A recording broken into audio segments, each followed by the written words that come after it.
बेगूसराय में अगर अपराध कर रहे हैं तो हो जाइए सावधान। बेगूसराय के एसपी योगेंद्र कुमार ने पूरी तरह से कमर कस ली है। बेगूसराय में लगातार अपराध का जो मनोबल बढ़ रहा था उस पर अब लगाम लगा रही है और लगातार अपराधी को गिरफ्तार कर जेल भेज रही है। इसी कड़ी में बेगूसराय पुलिस कुख्यात अपराधी टिंकू पोद्दार को गिरफ्तार कर लिया है। टिंकू पोद्दार पर कई मुकदमे दर्ज हैं, जहां अपराधी हत्या, लूट, डकैती एवं एटीएम में हेराफेरी करने का मामला भी दर्ज है, जिन्हें गिरफ्तार कर जेल भेज दिया है। इस संबंध में बेगूसराय एसपी योगेंद्र कुमार ने प्रेस वार्ता का आयोजन कर क्या जानकारी दिए हैं, सुनिए इस रिपोर्ट में।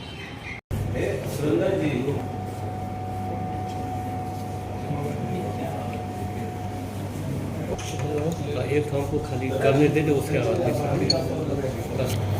एक कुख्यात अपराधी जो कि साइबर फ्रॉड की घटनाओं को लगातार अंजाम दे रहा था, उसकी गिरफ्तारी की गई है बेगूसराय पुलिस के द्वारा। और ये व्यक्ति लूटपाट की भी घटनाएं स्वर्णकारों के साथ कर रहा था। पिछले साल सितंबर में एक महिला थी, उसके साथ 12 लाख रुपए की साइबर फ्रॉड की घटना इस व्यक्ति ने अंजाम दी थी। ये महिला पंजाब नेशनल बैंक के एटीएम पे लाइन में लगी हुई थी और ये अपराधी ऐसे लोगों को टारगेट करता था जो एटीएम से अपना पैसा स्वयं नहीं निकाल पाते थे या जिनको एटीएम इस्तेमाल करने में कोई दिक्कत आती थी। ये उनका एटीएम प्राप्त करके उनको भरोसे में लेके उनके एटीएम को बदलता था बड़ी चतुराई से। और इसने हाल के दिनों में कई अलग शहरों में, कई अलग राज्यों में जाके लोगों के अकाउंट से पैसा की निकासी की है। तो ये जो कांड पिछले साल दर्ज हुआ था, इसमें एसडीपीओ बखरी के नेतृत्व में एक टीम का मैंने गठन किया था। ये टीम लगातार इसमें काम कर रही थी और इसमें बहुत अच्छे से इन्वेस्टिगेशन करने के बाद इस अपराधी की कल गिरफ्तारी हुई है। इसके पास से कई सारे एटीएम और मोबाइल फ़ोन मिले हैं। इसने अपना जो अपराध है वो भी स्वीकार किया है। इसके अलावा जब इससे पूछताछ की गई तो पता चला ये बकरी का रहने वाला है। अभी कुछ ही दिन पहले हमारे बकरी में एक स्वर्णकार जो अपने कपड़े की दुकान को बंद करके घर की ओर लौट रहे थे, तो बीच रास्ते में उनके साथ लूट की घटना को अंजाम दिया था। उनका कुछ पैसा और ज्वेलरी इन लोगों ने छीन लिया था। उस घटना का भी मास्टरमाइंड यही व्यक्ति था। इस अपराधी का नाम है टिंकू पोद्दार उर्फ आतिश कुमार। इसने अपना वो अपराध भी स्वीकार किया है। पूछताछ में इसने बताया है कि इस समय बेऊर जेल में एक अपराधी बंद है, राहुल महतो, जो कि मुजफ्फरपुर में बंधन बैंक में एक डकैती की घटना हुई थी कुछ दिन पहले, उसके सिलसिले में ये बेऊर जेल में बंद है। तो यह राहुल महतो इसका मेन मास्टरमाइंड है, ये इसका आप कह सकते हैं गुरु है। तो इन्हीं के गैंग का ये सदस्य है ये टिंकू पोद्दार। और राहुल महतो के ही कहने पे, प्लानिंग पे ये 2 अन्य लड़कों के साथ आया था और उसने बकरी मार्केट में उस लूट की घटना को अंजाम दिया था। हम लोग ने इसका आपराधिक इतिहास पता किया है तो मालूम पड़ा है कि इस टिंकू पोद्दार का ये भी स्वर्णकार जहाँ पे रहते हैं वहीं का ये रहने वाला है।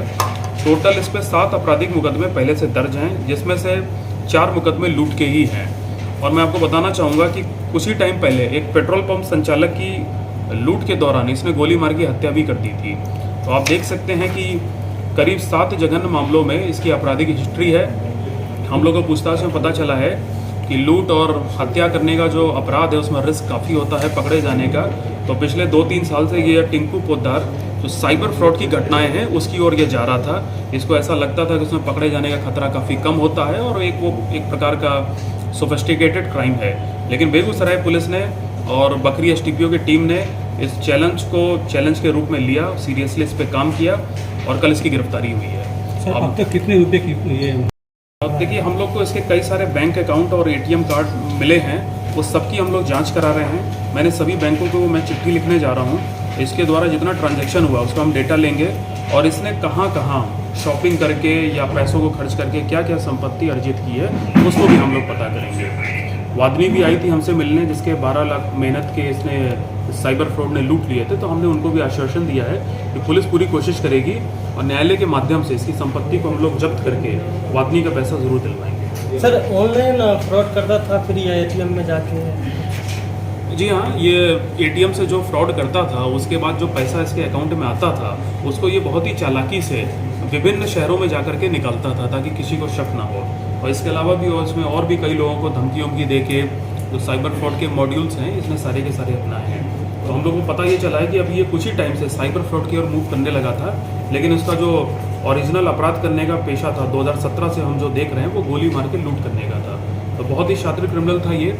इसकी गिरफ्तारी से कई और सारे लोग जो साइबर फ्रॉड के द्वारा इसे लूटे जाते हैं वो भी बच गए हैं, और जो लूटपाट की घटनाएं कर रहा था, जो बकरी में इसने की थी, उसका भी हम लोग ने डिटेक्शन कर लिया है।